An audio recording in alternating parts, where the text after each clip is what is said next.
जय माता दी दोस्तों, मैं राकेश कुमार एक बार फिर से स्वागत करता हूं आपका अपने YouTube चैनल पे।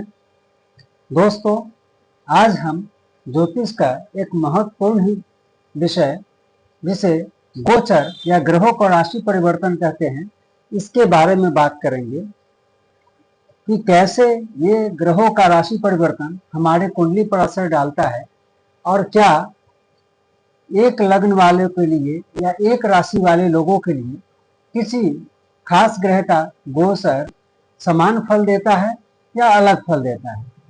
तो आइए हम आज इन्हीं सब विषयों पर बात करते हैं। पर शुरू करने से पहले मैं आप सबसे ये कहना चाहूँगा कि मेरा उद्देश्य ज्योतिष की इसी तरीके की सटीक और शास्त्र सम्मत जानकारी को आप तक पहुंचाना है, जिससे कि आप खुद अपनी कुंडली देखने में सक्षम हो सके। इसीलिए आप कृपया चैनल को सब्सक्राइब कीजिए और वीडियो अच्छे लगने पर कृपया उसे अपने दोस्तों के साथ शेयर जरूर करें। तो आइए शुरू करते हैं। ग्रहों का गोचर या राशि परिवर्तन, जिसे हम ग्रहों का ट्रांजिट भी कहते हैं। पहले मैं बता दूं कि गोचर होता क्या है। दोस्तों, जितने भी ग्रह हैं वो सब एक निश्चित समय पर अपनी राशि का परिवर्तन करते हैं। गो मीन्स ग्रह और चर मीन्स चलायमान ग्रह। जब हमारा जन्म होता है उस समय हमारी एक कुंडली बनती है और उस समय जो ग्रहों की स्थिति होती है उसके हिसाब से हमारा नेटल चार्ट या हमारी जन्म कुंडली बनती है। उसमें जो ग्रहों की स्थिति होती है, या हमारे वो मारक ग्रह हो या हमारे लिए कारक ग्रह हो, और जो उनकी डिग्री होती है, चाहे वो उच्च के हो या नीच के हो, उनकी वो स्थिति हमारे पूरे जीवन के लिए एक होती है। पर बीच बीच में जो ग्रहों का गोचर होता है, जो हमेशा परिवर्तित होता रहता है, उसका भी असर वर्तमान समय के हिसाब से हमारे ऊपर होते रहता है। और जब भी हम कुंडली का कोई फलादेश निकालते हैं तो उसमें 50% योगदान हमारी जन्म कुंडली के समय के ग्रहों का और 50% गोचर देखकर निकाला जाता है। पर इसमें एक चीज मैं आपसे ये कहना चाहूंगा कि इस दोनों में सबसे ज्यादा महत्वपूर्ण भूमिका ग्रहों की उस स्थिति की होती है जो हमारे जन्म कुंडली में हमारे जन्म के समय जो ग्रह थे उसी अनुसार वो गोचर होने पे, यानी कि ग्रहों के राशि परिवर्तन होने पे हमें अपना फल देते हैं। वो कभी भी एक ही लग्न में हर लोगों को एक समान फल नहीं देते हैं।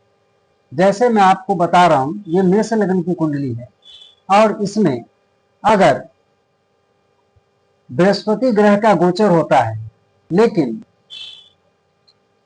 अगर जिस जातक की कुंडली में बृहस्पति नीच के हैं उसे अपने गोचर में वो कभी अच्छा फल नहीं देंगे। लेकिन जिस जातक की कुंडली में बृहस्पति उच्च के हैं उसे अपना बहुत अच्छा फल देंगे। और मेष लग्न के एक नहीं, जितनी भी आप कुंडलियां देख लें, बहुत सारे जातक हैं। इसीलिए ये कहना बिल्कुल ही शास्त्र सम्मत नहीं है कि मेष लग्न वालों के लिए, जैसा कि मैं अक्सर सुनता हूं कहते हुए पंडितों को, कि बुध का गोचर आया है तो मिथुन लग्न वाले जातकों के लिए बहुत अच्छा होगा, या मंगल का अगर आया है तो मेष लग्न वालों के लिए बहुत अच्छा होगा। बिल्कुल नहीं। यह सारी चीजें तय करती है कि आपके जन्म कुंडली में उस ग्रह का प्लेसमेंट क्या है, वो कितने डिग्री पर है, वो उच्च का है या नीच का है, या कहीं छठे आठवें भाव में तो नहीं बैठा है। क्योंकि फिर हमें देखना पड़ेगा कि छठे आठवें या 12वें भाव में वो विपरीत राजयोग बना रहा है या नहीं बना रहा है। तो इन सब सारी चीजों को देखने के बाद ही हम यह तय करते हैं कि गोचर किसी ग्रह का हमारे लिए अच्छा होगा या बुरा होगा। दोस्तों, हम सबसे पहले बात करते हैं सूर्य ग्रह की, जो कि ग्रहों के राजा और हमारी आत्मा के कारक माने जाते हैं। सूर्य देवता को एक राशि से दूसरे राशि में जाने में 30 दिनों का समय लगता है, और जब सूर्य का राशि परिवर्तन होता है उसे हम संक्रांति कहते हैं। और संक्रांति सूर्य पूजा के लिए खास दिनों में से एक माना जाता है। तो सूर्य देवता एक राशि से दूसरे राशि में आने में 30 दिनों का समय लेते हैं। उसके बाद चंद्र देवता, चंद्र देवता सबसे जल्दी राशि परिवर्तन करने वाले ग्रह में माने जाते हैं। और जैसा कि हम जानते हैं कि चंद्र देवता हमारी मन के भी कारक हैं और मन की गति सबसे तेज बताई गई है। हम अपने आम जीवन में भी देखते हैं कि एक ही दिन में हमारा मन कितने बार प्रभावित होता है, कितने बार बदलता है। कभी हम गुस्सा होते हैं, कभी हमारा मन शांत होता है, कभी हम परेशान महसूस करते हैं।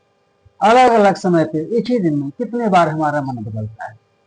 तो चंद्रमा देवता एक ग्रह से राशि से दूसरे राशि में जाने में लगभग 2.25 दिनों का समय लेते हैं, 56 से 58 घंटे का। उसके बाद बात करते हैं मंगल ग्रह की, जिसे ग्रहों का सेनापति भी कहा गया है। और मंगल ग्रह का राशि परिवर्तन हम सभी के लिए बहुत ही महत्वपूर्ण माना जाता है, क्योंकि मंगल ग्रह हमारे फिजिकल बॉडी का कारक है। यह हमारे साहस का, हमारे रक्त का, हमारे छोटे भाई बहनों का कारक है। तो मंगल के राशि परिवर्तन का असर हमारे फिजिकल बॉडी पे होता है और उसका अच्छा और बुरा प्रभाव हमें बहुत ही स्पष्ट रूप से दिखता है। सामान्यतया जो हमारे शास्त्रों में मंगल के राशि परिवर्तन का समय दिया हुआ है वो 40 से 45 दिनों का है, लेकिन वक्री होने की स्थिति में वो 2-3 दिन ज्यादा समय भी लेते हैं। अब हम बात करते हैं बुध ग्रह की, जो कि हमारे बुद्धि और वाणी के कारक होने के साथ साथ समाज में लेन देन के भी कारक है। और इस दृष्टि से वह बहुत ही महत्वपूर्ण माने जाते हैं। वह भी लगभग सूर्य ग्रह के इतना ही 28 से 30 दिन का समय लेते हैं, क्योंकि यह बिल्कुल सूर्य के साथ साथ चलते हैं। इसमें मैं एक चीज आपको यही बताना चाहूंगा कि बहुत सारे ज्योतिषी और विद्वान बुध को दानव ग्रह मानते हैं, जो बिल्कुल भी शास्त्र सम्मत नहीं है। आप खुद भी इस चीज को समझ सकते हैं कि अगर बुध दानवों में होते तो सूर्य देवता के साथ कभी भी उनकी अति मित्रता नहीं होती, और सूर्य देवता उनके साथ जब एक ही घर में उपस्थित होते हैं तो बुधादित्य नामक राजयोग बनता है, जो ज्योतिष के योगों में बहुत ही शुभ माना जाता है। और जब आप अपनी कुंडली देखेंगे तो बुध देवता या तो सूर्य देवता के साथ एक घर में या उनके एक घर पीछे या एक घर आगे ही मिलेंगे, क्योंकि सूर्य ग्रह से बुध की जो अधिकतम दूरी है वो 45 डिग्री से ज्यादा नहीं होती है।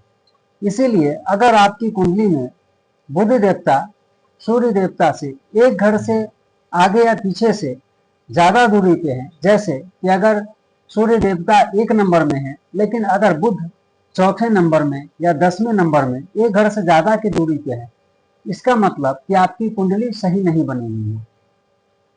अगर सूर्य यहाँ है तो या तो बुध इनके साथ इसी घर में होंगे या एक घर पीछे या एक घर आगे होंगे। इसका आप ध्यान जरूर रखिएगा। अब हम बात करते हैं बृहस्पति देवता की, जो कि हमारे कुंडली में सबसे शुभ ग्रहों में माने जाते हैं, क्योंकि जितने भी महत्वपूर्ण डिपार्टमेंट है वो बृहस्पति देवता के पास ही है और उन्हें देव गुरु भी कहा गया है। और जब हमें अपने 1 साल का की भविष्यवाणी को देखना होता है तो उसमें बृहस्पति देवता का बहुत ही महत्वपूर्ण रोल होता है, क्योंकि वह एक राशि से दूसरी राशि में जाने में 13 महीने का समय लेते हैं और इसी बीच में वो अपनी ही राशि में वक्री भी होते हैं और फिर मार्गी होकर राशि परिवर्तन करते हैं। अब हम बात करते हैं दैत्य गुरु शुक्राचार्य यानी शुक्र ग्रह की, जो कि हमारे भोग योग के कारक माने जाते हैं।